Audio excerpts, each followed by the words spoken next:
ಈಗ next metaphase ಹೇಳ್ಬೇಕಂದ್ರೆ ಹಾಗೆ ಹೇಳಿದ್ನಲ್ಲ ಇಲ್ಲೇನು ಕ್ರೋಮೋಸೋಮ್ ಕಂಡೆನ್ಸೇಷನ್ ಸ್ಟಾರ್ಟ್ ಆಗಿರುತ್ತೆ, ಆ ಕಂಡೆನ್ಸೇಷನ್ ಕಂಪ್ಲೀಟ್ ಆಗಿ ಫಾರ್ಮ್ ಆಗಿರುತ್ತೆ.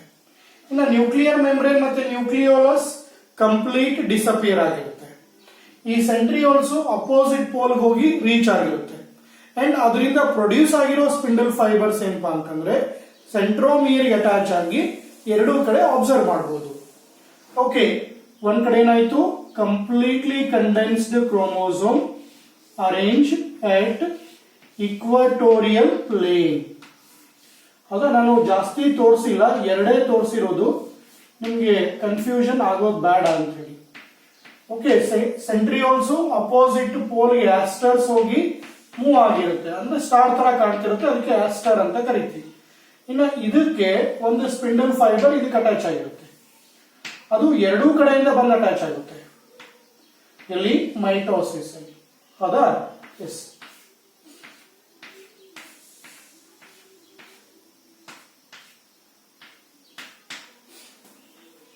ಸರಿನಾ? ಎಸ್. ಇದು ನಾವೇನಪ್ಪಾ ಅಂದ್ರೆ ಮೆಟಾಫೇಸ್. ಇಲ್ಲಿ ಮೇನ್ ಐಡೆಂಟಿಫಿಕೇಶನ್ ಏನು? ಮೆಟಾಫೇಸ್ ಅಲ್ಲಿ ಕಂಪ್ಲೀಟ್ ಕಂಡೆನ್ಸ್ ಆಗಿರೋ chromosome centre of the cell ಗೆ ಅರೇಂಜ್ ಆಗಿರುತ್ತೆ, ಅಲ್ಲೇ ಇರುತ್ತೆ. ಅದನ್ನ ಅಬ್ಸರ್ವ್ ಮಾಡಿ ನಾವು ಅದು ಮೆಟಾಫೇಸ್ ಅಂತ ಐಡೆಂಟಿಫೈ ಮಾಡ್ತೀವಿ. ಓಕೆ, ಫಸ್ಟ್ ಪಾಯಿಂಟ್ ಏನ್ ಹೇಳ್ತೀರಾ ಅಂದ್ರೆ ಮೆಟಾಫೇಸ್ ಏನು? Nuclear membrane and nucleolus are completely, okay, nuclear membrane and nucleolus are completely disappeared.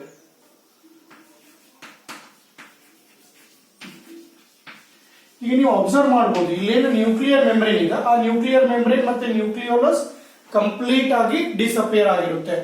Exam ಅಲ್ಲಿ ಡಯಾಗ್ರಾಮ್ಸ್ ಬಹಳಷ್ಟು ಇಂಪಾರ್ಟೆಂಟ್.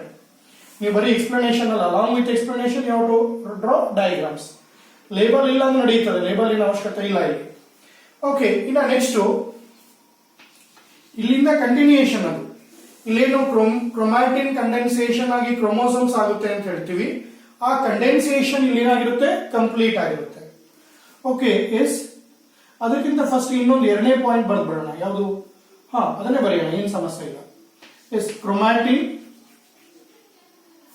ಡೈರೆಕ್ಟ್ ಆಗಿ ಬರೀರಿ. Okay, yes. chromosomal condensation,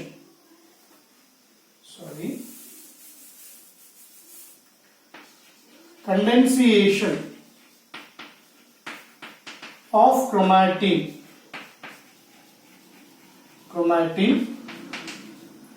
is completed and completely condensed chromosomes, completely condensed chromosomes arrange at equatorial plane. Okay, complete ಆಗಿ condense ಆಗಿರೋ chromosomes centre ಅಥವಾ ಇಕ್ವಾಟೋರಿಯಲ್ ಸಮಭಾಜಕ ವೃತ್ತ ಅಂತ ಹೇಳ್ತೀವಿ. Okay, centre of A cell ಗೆ ಕ್ರೋಮೋಸೋಮ್ಸ್ ಏನಾಗಿರುತ್ತೆ? ಬಂದು ಅರೇಂಜ್ ಆಗಿರುತ್ತೆ. Okay, this is the most important point. ಇದು ನೀವು ಕಂಪಲ್ಸರಿ ಎಕ್ಸಾಮ್ ಅಲ್ಲಿ ಬರೀಲೇಬೇಕು. ಇನ್ನು ನೆಕ್ಸ್ಟ್ ಏನಾಗುತ್ತೆ? ಓಕೆ, ಪೋಲಾರ್ ಮೈಗ್ರೇಷನ್ ಅಂದ್ರೆ ಎರಡು ದಂಡಿ ಕಡೆ ಯಾವುದು? ಸೆಂಟ್ರಿಯೋಲ್ಸ್ ಹೋಗಿರುತ್ತೆ. Polar migration of centrioles is completed and produced spindle fiber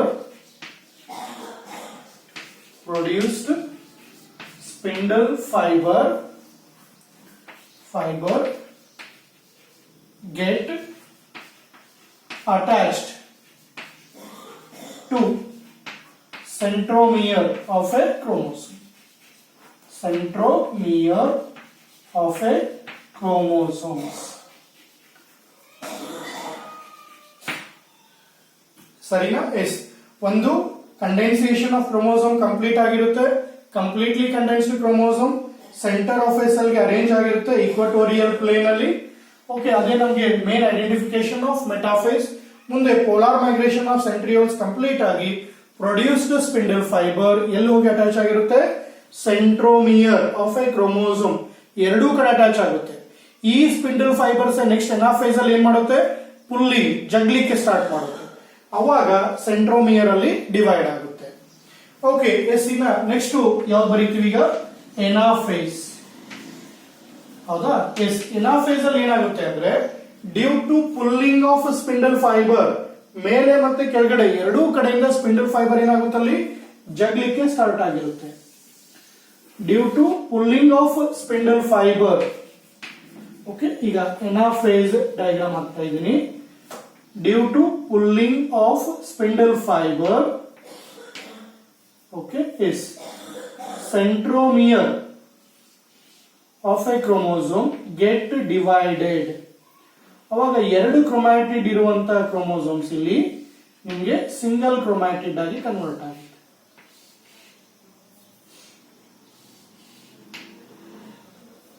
S, ಈಗ based on the position of centromere ಅಲ್ಲಿ ಇವೇ ಕ್ರೋಮೋಸೋಮ್ಸ್ ನಿಮ್ಗೆ V shape, L shape, J shape ಅಂತ ಹೇಳಿದ್ರಿ, ನೆನಪಾಯ್ತಾ? ಅದು ಇವಾಗಲೇ ಕಾಣಿಸುತ್ತೆ.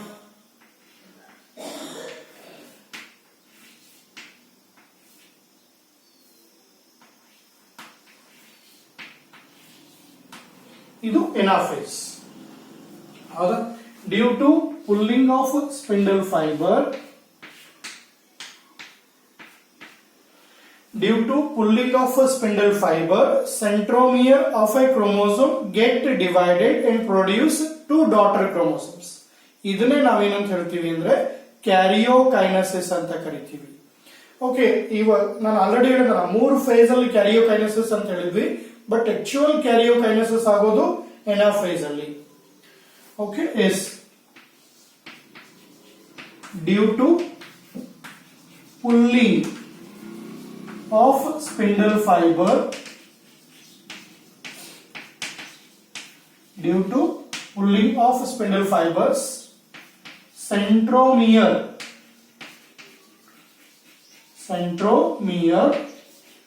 of a chromosome, okay, centromere of a chromosome get divided and produce daughter chromosomes.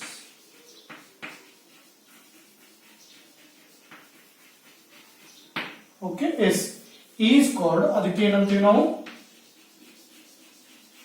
Karyokinesis. is called karyokinesis. ಸರಿನಾ? ಅದಕ್ಕೆ ನಾವೇನಂತ ಹೇಳ್ತೀವಿ, ಕ್ಯಾರಿಯೋಕೈನೆಸಿಸ್ ಅಂತ. ಇನ್ನು ನೆಕ್ಸ್ಟ್ ಏನಾಗುತ್ತೆ, ಡಿವೈಡೆಡ್ ಕ್ರೋಮೋಸೋಮ್.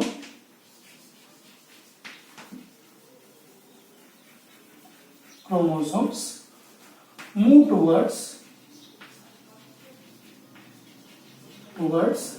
opposite pole, ಎರಡೂ ಕಡೆ ಹೋಗ್ಲಿಕ್ಕೆ ಸ್ಟಾರ್ಟ್ ಆಗುತ್ತೆ.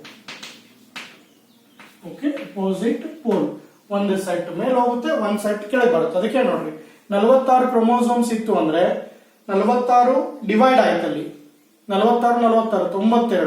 ಅದಕ್ಕೆ ಒಂದು ವರ್ಷ ನಿಮ್ಮ ಎಂಟ್ರೆನ್ಸ್ ಎಕ್ಸಾಮ್ ಅಲ್ಲಿ ಕೇಳಿದ್ರು, okay, chromosome number that is to be 92 during which phase. Cell ಒಂದೇ ಇರುತ್ತೆ, ಬಟ್ ನಂಬರ್ ಆಫ್ ಕ್ರೋಮೋಸೋಮ್ಸ್ ಏನಾಗಿರುತ್ತೆ, ಜಾಸ್ತಿ ಇರುತ್ತೆ. ಎಷ್ಟು? ಡಬಲ್ ಇರುತ್ತೆ. 46, ಹ್ಯೂಮನ್ ಬೀಂಗ್ಸ್ 46 ಇದ್ರೆ 92 ಕ್ರೋಮೋಸೋಮ್ ಎನಾಫೇಸ್ ಅಲ್ಲಿ ಇರುತ್ತೆ. ಐ ಥಿಂಕ್ ಕ್ಯಾರಿಯೋಕೈನೆಸಿಸ್ ಈಗ ಅರ್ಥ ಆಯ್ತು ಅನ್ಕೊಳ್ತೀನಿ. Division of nuclear material is called karyokinesis. ಸರಿನಾ? ಎಸ್. ಇನ್ನ ನೆಕ್ಸ್ಟ್ ಲಾಸ್ಟ್ ಬರೋಣ, ಯಾವುದು, ಟೀಲೋಫೇಸ್.